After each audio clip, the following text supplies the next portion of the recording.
7 अगस्त को राहुल गांधी ने press conference में कहा कि इलेक्शन कमीशन बीजेपी के साथ मिलकर देश भर में वोट्स की चोरी कर रहा है। उन्होंने कहा कि एक बड़े सिस्टमैटिक तरीके से वोटर लिस्ट में फेक वोटर्स ऐड किए जाते हैं और ये सारे वोट्स बीजेपी को जाते हैं। विधानसभा और लोकसभा के बीच में जादू से नए वोटर आते हैं और जहां भी इन नए वोटर्स ने वोट किया वहां वोट बीजेपी को गया। 5 तरीके इन्होंने बताए जिससे ये किया जा रहा है। पहला, डुप्लीकेट वोटर्स, यानी एक ही वोटर के अलग अलग जगह 2, 3, 4 वोट्स कर देना। दूसरा, फेक और नॉन एग्जिस्टेंट एड्रेस पर रजिस्टर्ड वोटर्स। तीसरा, एक ही एड्रेस पर रहने वाले ढेर सारे वोटर्स, जैसे कि एक एग्जाम्पल देखने को मिला जहां एक घर के एक ही कमरे में 70 से 80 वोटर्स रजिस्टर्ड थे। चौथा, ऐसे वोटर्स जिनका प्रॉपर फोटो ही नहीं है। और पांचवा, ऐसे वोटर्स जो 70, 80, 90 साल के हैं लेकिन जिनको फर्स्ट टाइम वोटर के तौर पर रजिस्टर किया जा रहा है। राहुल गांधी ने इस सब को लेकर ढेर सारा एविडेंस प्रेजेंट किया, जैसे कि बैंगलोर सेंट्रल की महादेवापुरा असेंबली सीट पर यहां 1,250 फेक वोटर्स देखे गए। इन्होंने यह तक कहा कि इलेक्शन कमीशन अगर इलेक्ट्रॉनिक वोटर लिस्ट दे दे तो यह साबित कर देंगे कि नरेंद्र मोदी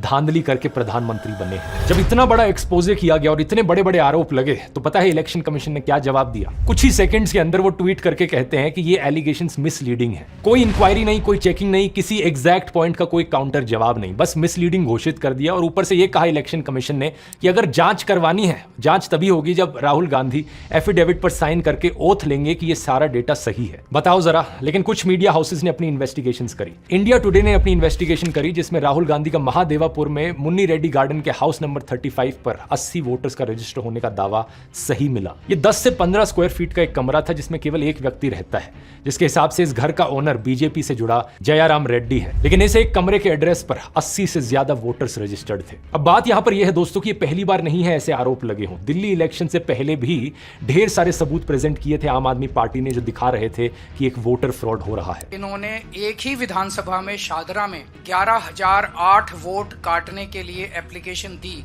उस वोटर फ्रॉड को भी कई सारे मीडिया चैनल्स ने कवर किया था, ग्राउंड पर गए, लोगों से बात करी और वो चीज सच मिली। इस चीज को मैंने बड़े डिटेल में कवर किया था। यहाँ रिलेटेड वीडियो के लिंक पर क्लिक करके आप उस वीडियो को देख सकते हैं। सवाल लेकिन इलेक्शन कमीशन से पूछा जाना चाहिए, आखिर कितना सबूत चाहिए तुम्हें जिसके बाद तुम मानो कि यहाँ पर कुछ गलत हो रहा है। फ्री एंड फेयर इलेक्शन कराना इलेक्शन कमीशन की जिम्मेदारी है, तो सवाल उठने पर इलेक्शन कमीशन एक्शन क्यों नहीं ले रहा? बहुत सारे सबूत दोस्तों जो राहुल गांधी ने बताया, आप उन्हें खुद जाकर वेरीफाई कर सकते हैं। इलेक्शन कमीशन की खुद की वेबसाइट पर ये नंबर्स डालकर चेक कर सकते हैं।